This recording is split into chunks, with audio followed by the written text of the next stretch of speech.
আমি আপনাদের এই এলাকারই মাদ্রাসার প্রধান শিক্ষক হিসাবে আছি।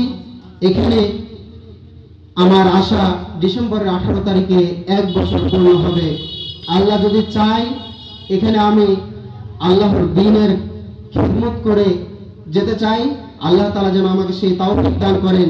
সম্মানিত উপস্থিতি, এই মাদ্রাসায় এখন যে বাচ্চাগুলো আছে, এই বাচ্চাগুলোর সংখ্যা হচ্ছে 35 জন। বলেন আলহামদুলিল্লাহ। এই মাদ্রাসায় আপনাদের অনেক অবদান, যেটা অনস্বীকার্য, যেটা অস্বীকার করার মতো না। আপনাদের সার্বিক সহযোগিতা ছাড়া একটা প্রতিষ্ঠান কখনো এগিয়ে যেতে পারে না।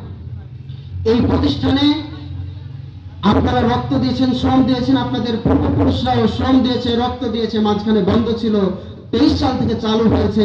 মাত্র এই 2 বছরের মাথায় এই সালঘরে ইসমাইল স্বর্ণকারের আপনারা সফলতা দেখেছেন। নভেম্বরের 1 তারিখে 3 জন হাফেজ ছাত্র পাগড়ি পেয়েছে। এই মাদ্রাসার দিকে আপনারা যতটুকু শ্রম দিয়েছেন, নজর দিয়েছেন, এর চেয়ে বেশি দেওয়া দরকার। এটা কি মনে হয়? অবশ্যই। আপনাদের শ্রম ছাড়া কখনো এই প্রতিষ্ঠান এগিয়ে যেতে পারবে না। আরেকটি সুসংবাদ হচ্ছে, আল্লাহ চাইলে আমরা দেখতে পাচ্ছি আগামী বছর 3 জন নচেত 5 জন আবার পাগড়ি পাবে। বলেন আলহামদুলিল্লাহ।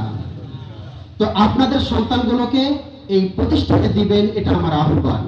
সন্তানগুলোকে আপনি জেনারেল শিক্ষিত করেন, কোনো আমার আপত্তি নেই, কারো আপত্তি নেই। কিন্তু প্রাথমিক শিক্ষাটা আপনি ইসলাম ধর্মের, কোরআনের, হাদিসের শিক্ষাটা দেন।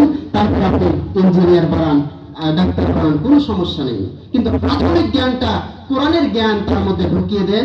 ইনশাআল্লাহ আপনার ভবিষ্যৎ, আপনার সন্তানের ভবিষ্যৎ ভালো হবে। সম্মানিত উপস্থিতি, আমাদের সন্তানগুলো আশেপাশে অনেক বখাটে ছেলেদের সাথে মিশে নষ্ট হয়ে যাচ্ছে না? এই নষ্ট হয়ে যাওয়ার দায়ী হচ্ছে পিতামাতা দায়ী, গার্জেন দায়ী। গার্জেন যদি মাদ্রাসায় দিত, কখনো নষ্ট হতো না। একটি শায়ের কত সুন্দর করে বলছেন, ইয়ারে বদ পত্তর বদ আজমারে বদ হককে জাতে পাকে আল্লাহু সামাদ।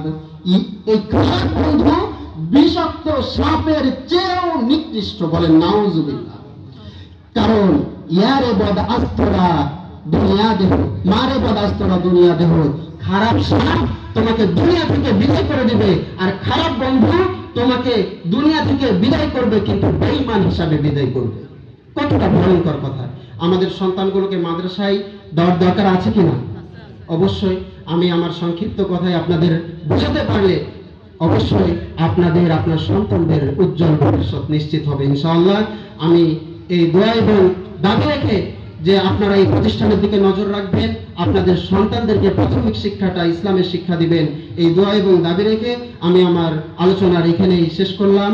ওমা আলাইনা ইল্লাল বালাগ। আসসালামু আলাইকুম ওয়া রাহমাতুল্লাহি ওয়া বারাকাতুহু। আলহামদুলিল্লাহ।